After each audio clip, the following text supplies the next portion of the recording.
Hello ಎಲ್ಲರಿಗೂ, Lakshmi family ಝೋನ್ಗೆ ಸ್ವಾಗತ. Last ವಿಡಿಯೋದಲ್ಲಿ ನಾವು ಬ್ಯಾಂಗ್ಳೂರಿಂದ ಶೃಂಗೇರಿಗೆ ಯಾವ ಥರ ಬಸ್ಸಲ್ಲಿ ಬರೋದು ಮತ್ತು ಶೃಂಗೇರಿಯಲ್ಲಿ ಅಕೊಮಡೇಷನ್ ಮತ್ತು ಟೆಂಪಲ್ನ ಡೀಟೇಲ್ ಆಗಿ ಎಕ್ಸ್ಪ್ಲೇನ್ ಮಾಡಿದ್ದೆ. ಯಾರೆಲ್ಲ ಪಾರ್ಟ್ 1 ನೋಡಿಲ್ಲ, ಡಿಸ್ಕ್ರಿಪ್ಷನ್ನಲ್ಲಿ ಲಿಂಕ್ ಕೊಟ್ಟಿರ್ತೀನಿ, ಹೋಗಿ ಚೆಕ್ ಮಾಡಿ.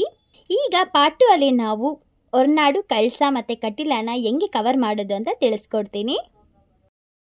ಈಗ ಟೈಮ್ ಮಧ್ಯಾಹ್ನ 1 ಗಂಟೆ ಆಗಿದೆ. ನಾವು ಶೃಂಗೇರಿಯಲ್ಲಿ ಟೆಂಪಲ್ ಮತ್ತು ದೇವಸ್ಥಾನದಲ್ಲಿ ಊಟ ಮಾಡಿಕೊಂಡು ಇವಾಗ ಶೃಂಗೇರಿ ಬಸ್ ಸ್ಟಾಪ್ಗೆ ಆಟೋದಲ್ಲಿ ಹೋಗ್ತಾ ಇದ್ದೀವಿ. ಆಟೋದಲ್ಲಿ 50 ರೂಪೀಸ್ ಚಾರ್ಜ್ ಮಾಡಿದ್ರು.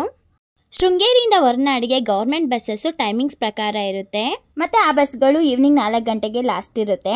ಶೃಂಗೇರಿಯಿಂದ ಹೊರನಾಡಿಗೆ ಪ್ರೈವೇಟ್ ಬಸ್ಗಳು ಕೂಡ ಇರುತ್ತೆ, ಬಟ್ ಈ ಟೈಮಿಗೆ ಯಾವುದೂ ಇಲ್ಲ ಅಂತ ಅಂದರು. ಸೊ ನಾವಿವಾಗ ಶೃಂಗೇರಿಯಿಂದ ಬಾಳೆಹೊನ್ನೂರಿಗೆ ಹೋಗ್ತಾ ಇದ್ದೀವಿ. ಶೃಂಗೇರಿಯಿಂದ ಬಾಳೆಹೊನ್ನೂರಿಗೆ ಗೌರ್ಮೆಂಟ್ ಬಸ್ಗಳು ತುಂಬ ಇರುತ್ತೆ, ಯಾಕೆಂದರೆ ಚಿಕ್ಕಮಂಗ್ಳೂರಿಗೆ ಹೋಗೋದು ಇದೇ ರೂಟಲ್ಲಿ. ಶೃಂಗೇರಿಯಿಂದ ಬಾಳೆಹೊನ್ನೂರಿಗೆ ಹೋಗಬೇಕಾದ್ರೆ ಬಸ್ಸು ಟೆಂಪಲ್ ಮುಂದೆನೇ ಹೋಗುತ್ತೆ. ಸೊ ಅಲ್ಲೊಂದು ಸ್ಟಾಪ್ ಕೊಡ್ತಾರೆ, ಅಲ್ಲಿ ಕೂಡ ಹತ್ಕೋಬೋದು. ಸೊ ನಮಗೆ ಅದು ಗೊತ್ತಿರಲಿಲ್ಲ, ಸೊ ಅದಕ್ಕೆ ಬಸ್ ಸ್ಟಾಪ್ಗೆ ನಾವು ಆಟೋದಲ್ಲಿ ಹೋದ್ವಿ. ಇಲ್ಲಿ ನೋಡಿ, ಟೆಂಪಲ್ ಮುಂದೆನೇ ಸ್ಟಾಪ್ ಕೊಟ್ಟಿದ್ದಾರೆ. ಶೃಂಗೇರಿಯಿಂದ ಬಾಳೆಹೊನ್ನೂರಿಗೆ ಒಬ್ಬರಿಗೆ 60 ರೂಪೀಸ್ ಚಾರ್ಜ್ ಮಾಡ್ತಾರೆ ಗೌರ್ಮೆಂಟ್ ಬಸ್ಸಲ್ಲಿ. ಲೇಡೀಸು ಫ್ರೀ ಟಿಕೆಟ್ ತಗೋಬೋದು. ಶೃಂಗೇರಿಯಿಂದ ಬಾಳೆಹೊನ್ನೂರಿಗೆ 35 ಕಿಲೋಮೀಟರ್ಸ್ ಇರುತ್ತೆ. 1.5 ಅವರ್ ಜರ್ನಿ ಇರುತ್ತೆ ಬಸ್ಸಲ್ಲಿ.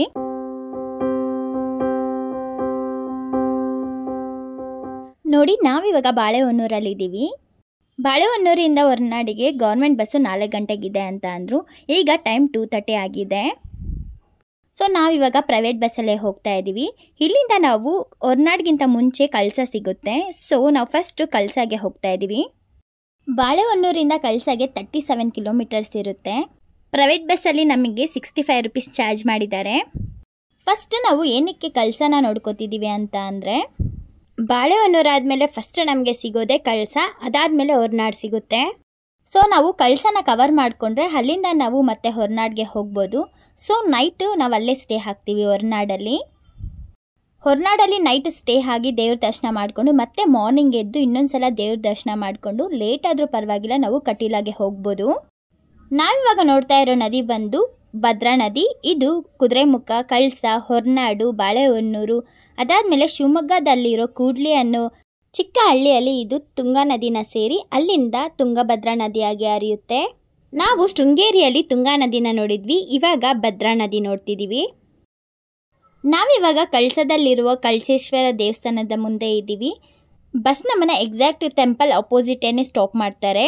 ಈ ಟೆಂಪಲ್ ಟೈಮಿಂಗ್ಸ್ ನೋಡೋದಾದರೆ ಬೆಳಗ್ಗೆ 7:30ಯಿಂದ ಮಧ್ಯಾಹ್ನ 1 ಗಂಟೆ ತನಕ ಇರುತ್ತೆ ಮತ್ತು 3:30ಯಿಂದ ರಾತ್ರಿ 8:30 ತನಕ ಓಪನ್ ಇರುತ್ತೆ. ಮಧ್ಯಾಹ್ನ 1 ಗಂಟೆಯಿಂದ 2:30 ತನಕ ಅನ್ನಪ್ರಸಾದ ಇರುತ್ತೆ. ಕಳಸೇಶ್ವರ ಅಂತ ಏನಕ್ಕೆ ಕರೀತಾರೆ ಅಂತ ಅಂದರೆ, ದೇವರು ನಮಗೆ ಕಳಸ ರೂಪದಲ್ಲಿ ದರ್ಶನ ಕೊಡ್ತಾರೆ. ಮತ್ತು ಕಳಸದಿಂದ ಹೊರನಾಡಿಗೆ ಹೋಗೋದಕ್ಕೆ ಇವಾಗ ಎಲ್ಲಿ ಹೇಳಿದ್ವೋ ಅಲ್ಲೇ ಹೋಗಿ ನಿಂತ್ಕೊಂಡ್ರೆ ಬಸ್ ಬರುತ್ತೆ. ಕಳಸದಿಂದ ಹೊರನಾಡಿಗೆ ಜಸ್ಟ್ 10 ಕಿಲೋಮೀಟರ್ಸ್ ಇರುತ್ತೆ. ಕಳಸದಿಂದ ಹೊರನಾಡಿಗೆ ಒಬ್ಬರಿಗೆ 20 ರೂಪೀಸ್ ಚಾರ್ಜ್ ಮಾಡ್ತಾರೆ. ನಾವಿವಾಗ ಹೊರನಾಡಲ್ಲಿದ್ದೀವಿ.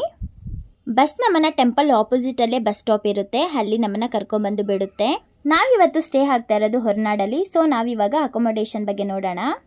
ಬಸ್ ಸ್ಟಾಪ್ ಆಪೋಸಿಟೇನೆ ನಮಗೆ ಭಕ್ತ ನಿವಾಸ್ ಅಂತ ಇದೆ, ನೋಡಿ ಇದೇನೆ. ಇಲ್ಲಿ 300 ರೂಪೀಸಿಂದ ರೂಮ್ ಸಿಗುತ್ತೆ. ಅದು ಬಿಟ್ಟರೆ ತುಂಗ ನಿವಾಸು, ಭದ್ರಾ ನಿವಾಸ್ ಅಂತ ಇದೆ, ಅಲ್ಲಿ 750ಇಂದ ರೂಮ್ ಸ್ಟಾರ್ಟ್ ಆಗುತ್ತೆ. ಒಂದು ರೂಮಲ್ಲಿ 3 ಮೆಂಬರ್ಸ್ ಇರ್ಬೋದು. ನಾವು ರೂಮ್ಗೆ ಹೋಗಿ ಲಗೇಜೆಲ್ಲ ಇಟ್ಟು ಫ್ರೆಶ್ ಆಗಿಬಿಟ್ಟು ಇವಾಗ ದೇವರ ದರ್ಶನಕ್ಕೆ ಹೋಗ್ತಾ ಇದ್ದೀವಿ. ಹೊರನಾಡು ಅನ್ನಪೂರ್ಣೇಶ್ವರಿ ದೇವಸ್ಥಾನ ದರ್ಶನ ಟೈಮಿಂಗ್ಸ್ ನೋಡೋದಾದರೆ ಬೆಳಗ್ಗೆ 6:30ಯಿಂದ 9 ಗಂಟೆ ತನಕ ಇರುತ್ತೆ, ಮತ್ತು 11 ಗಂಟೆಯಿಂದ 2 ಗಂಟೆ ತನಕ ಓಪನ್ ಇರುತ್ತೆ, ಮತ್ತು ರಾತ್ರಿ 7 ಗಂಟೆಯಿಂದ 9 ಗಂಟೆ ತನಕ ಓಪನ್ ಇರುತ್ತೆ. ಈ ದೇವಸ್ಥಾನದಲ್ಲಿ 3 ಟೈಮೂ ಅನ್ನಪ್ರಸಾದ ಇರುತ್ತೆ. ಬೆಳಗ್ಗೆ ತಿಂಡಿ ಬಂದು 7:30ಯಿಂದ 8:30 ತನಕ ಇರುತ್ತೆ, ಮತ್ತು ಮಧ್ಯಾಹ್ನ ಊಟ ಬಂದು 12:30ಯಿಂದ 2:30 ತನಕ ಇರುತ್ತೆ, ರಾತ್ರಿ 8 ಗಂಟೆಯಿಂದ 9:30 ತನಕ ಇರುತ್ತೆ. ಬೆಳಗ್ಗೆ ಎದ್ದು ದೇವ್ರ ದರ್ಶನಕ್ಕೆ ಹೋಗ್ತಿರ್ಬೇಕಾದ್ರೆ ಇಲ್ಲಂತೂ ಫುಲ್ಲು ಫಾಗು, ನೋಡೋಕ್ಕೆ ಎಷ್ಟು ಚೆನ್ನಾಗಿತ್ತು ಗೊತ್ತಾ. ಬೆಳಗ್ಗೆ ಎದ್ದು ಇನ್ನೊಂದು ಸಲ ದೇವ್ರ ದರ್ಶನ ಮಾಡಿಕೊಂಡು ತಿಂಡಿ ಮಾಡಿಬಿಟ್ಟು ಇವಾಗ ನಾವು ಕಟೀಲಾಗೆ ಹೋಗೋದಕ್ಕೆ ಹೊರಡ್ತಾ ಇದ್ದೀವಿ. ಹೊರನಾಡಿಂದ ಕಟೀಲಾಗೆ ಹೋಗೋದಕ್ಕೆ direct bus facility government bus ಇಲ್ಲ, ಪ್ರೈವೇಟ್ ಬಸ್ಸು ಯಾವುದೂ ಇಲ್ಲ. ನಾವಿವಾಗ ನೋಡ್ತಾ ಇರೋ ಟೈಮ್ ಟೇಬಲ್ ಬಂದು ಪ್ರೈವೇಟ್ ಬಸ್ದು. ಈ ಟೈಮ್ ಟೇಬಲ್ ನೋಡಾದ್ಮೇಲೆ ಗೊತ್ತಾಯಿತು ಬೆಳಗಿನ ಜಾವ 5:50ಗೆ ಇಲ್ಲಿಂದ ಡೈರೆಕ್ಟ್ ಮಂಗಳೂರಿಗೆ ಬಸ್ ಇರುತ್ತೆ ಅಂತ ಅಂದ್ಬಿಟ್ಟು ಆ ಬಸ್ಸಲ್ಲಿ ನಾವು ಮೂಡುಬಿದ್ರೆಯಲ್ಲಿ ಇಳ್ಕೊಂಡ್ವಿ. ಅಂದರೆ ಮೂಡುಬಿದ್ರೆಯಿಂದ ಕಟೀಲಾಗೆ ಜಸ್ಟ್ 16 ಕಿಲೋಮೀಟರ್ಸ್ ಅಷ್ಟೇ. ಬಟ್ ಈ ಇನ್ಫಾರ್ಮೇಷನ್ ನಮಗೆ ಗೊತ್ತಿರಲಿಲ್ಲ. ಸೊ ಅದರಿಂದ ನಾವಿವಾಗ ಕಳಸಾಗೆ ಬಂದಿದ್ವಿ. ಇಲ್ಲಿಂದ ನಮಗೆ ಮೂಡುಬಿದ್ರೆಗೆ ಹೋಗೋ ಬಸ್ಸು 11:15ಗೆ ಬರುತ್ತೆ. ಅದು ಕೂಡ ಪ್ರೈವೇಟ್ ಬಸ್ಸೇ. ಈ ರೂಟಲ್ಲಿ ಗೌರ್ಮೆಂಟ್ ಬಸ್ ಸಿಗೋದು ಸ್ವಲ್ಪ ಕಷ್ಟ. ಕಳಸಾದಿಂದ ಮೂಡುಬಿದ್ರೆಗೆ 150 ರುಪೀಸ್ ಚಾರ್ಜ್ ಮಾಡ್ತಾರೆ. ಇಷ್ಟೊಂದು ರಿಸ್ಕ್ ಪಡೋ ಕೆಲಸ ಇರಲ್ಲ. ಇನ್ ಕೇಸ್ ನಿಮಗೆ ಮಂಗಳೂರು ಬಸ್ಸು ಹೊರನಾಡಲ್ಲೇ ಸಿಕ್ತು ಅಂದರೆ ಆ ಬಸ್ಸಲ್ಲಿ ನೀವು ಮೂಡುಬಿದ್ರೆನ ಇಳ್ಕೊಂಡ್ರೆ ಅಲ್ಲಿಂದ ಜಸ್ಟ್ 16 ಕಿಲೋಮೀಟರ್ಸ್ ಅಷ್ಟೇ.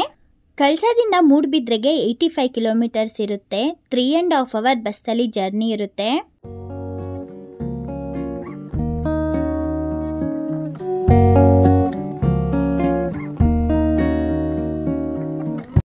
ನೋಡಿ ಇದೇನೆ ಮೂಡುಬಿದ್ರೆ. ಇಲ್ಲಿಂದ ನಮಗೆ ಡೈರೆಕ್ಟ್ ಕಟೀಲ ಟೆಂಪಲ್ ಹತ್ರಕ್ಕೇನೆ ಬಸ್ ಇರುತ್ತೆ.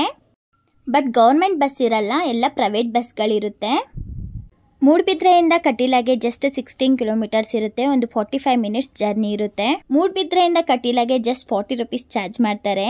ರೋಡೆಲ್ಲ ತುಂಬ ಚೆನ್ನಾಗಿರುತ್ತೆ. ಜರ್ನಿ ಮಾಡಿದ್ವಿ ಅಂತಾನೆ ಅನ್ಸಲ್ಲ. ಸುತ್ತಲೂ ಗ್ರೀನರಿ ನೋಡಿಕೊಂಡು ನಾವು ಹೋಗ್ಬೋದು. ಕಂಟಿನ್ಯೂಸ್ ಆಗಿ 4.5 ಗಂಟೆಯಿಂದನೂ ಜರ್ನಿ ಮಾಡ್ತಾ ಇದ್ದೀವಿ. ಆದರೂ ನಮಗೆ ಬೋರ್ ಆಗಲ್ಲ.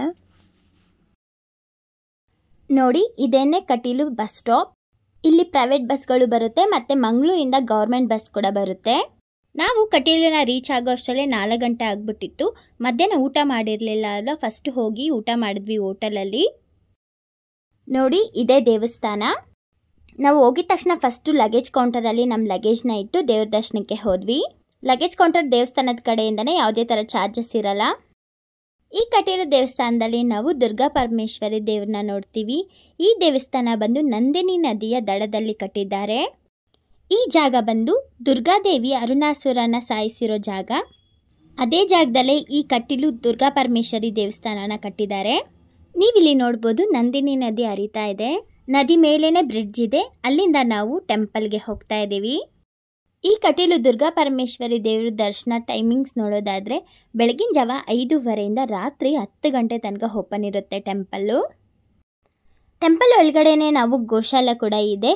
ಇಲ್ಲಿ ಇರೋ ಹಸು ನೇಮು ನಂದಿನಿ ಅಂತ. ಇಲ್ಲಿ ಹರಿಯೋ ನದಿ ಕೂಡ ನಂದಿನಿನೇ.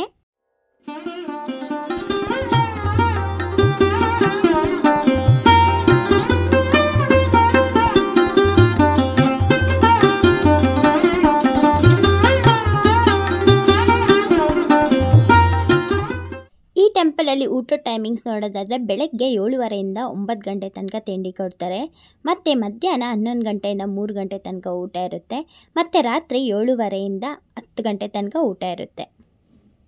ಮಳೆಗಾಲದಲ್ಲಿ ಬಂದಾಗ ನಂದಿನಿ ನದಿ ಫುಲ್ ಮೇಲೆ ತನಕ ಹರಿತಾ ಇರುತ್ತಂತೆ. ಇವಾಗ ಸ್ವಲ್ಪ ಬಿಸಿಲಿರೋದ್ರಿಂದ ಸ್ವಲ್ಪ ಕಮ್ಮಿ ಆಗಿದೆ. ನಾವಿವಾಗ ಟೆಂಪಲ್ ಒಳಗಡೆನೆ ಗೋಶಾಲೆ ಇರೋದನ್ನು ನೋಡೋಕೆ ಹೋಗ್ತಾ ಇದ್ದೀವಿ. ಇದು ಕಾಮಧೇನು ಗೋಶಾಲ ಅಂತ. ಈ ಗೋಶಾಲ ಪಕ್ಕದಲ್ಲೇ ನಾವು ಆನೆನ ನೋಡಕ್ಕೆ ಹೋಗ್ತಾ ಇದ್ದೀವಿ. ಇಲ್ಲಿರೋ ಆನೆ ಹೆಸರು ಮಹಾಲಕ್ಷ್ಮಿ ಅಂತ. ಇಲ್ಲಿ ಅಕೊಮಡೇಷನ್ ಬಗ್ಗೆ ನೋಡೋದಾದರೆ ಟೆಂಪಲ್ ಕಡೆಯಿಂದನೇ ರೂಮ್ಸ್ ಫೆಸಿಲಿಟೀಸ್ ಇರುತ್ತೆ. ಒಂದು ರೂಮ್ಗೆ 400 ರುಪೀಸಿಂದ ಚಾರ್ಜ್ ಮಾಡ್ತಾರೆ. ನಾವು 2 ಡೇಸಲ್ಲಿ ಶೃಂಗೇರಿ, ಹೊರನಾಡು, ಕಳಸಾ ಮತ್ತು ಕಟೀಲನ ಕವರ್ ಮಾಡಿದ್ದೀವಿ. ಈಗ ಬ್ಯಾಂಗ್ಳೂರಿಗೆ ರಿಟರ್ನ್ಗೆ ಹೋಗೋದಕ್ಕೆ ಕಟೀಲದಿಂದನೇ ಸಂಜೆ 5:45ಗೆ ನಮ್ಗೆ ಬೆಂಗಳೂರಿಗೆ ಹೋಗೋದಕ್ಕೆ ಬಸ್ ಇರುತ್ತೆ. ಯಾರಿಗೆಲ್ಲ ಈ ವಿಡಿಯೋ ಇಷ್ಟ ಆಯಿತು ಲೈಕ್ ಮಾಡಿ, ಶೇರ್ ಮಾಡಿ, ಕಮೆಂಟ್ ಮಾಡಿ. ಇದೇ ಥರ ವೀಡಿಯೋಸ್ಗೋಸ್ಕರ ನಮ್ಮ ಚಾನಲ್ಗೆ ಸಬ್ಸ್ಕ್ರೈಬ್ ಮಾಡೋದು ಮರಿಬೇಡಿ. Thank you.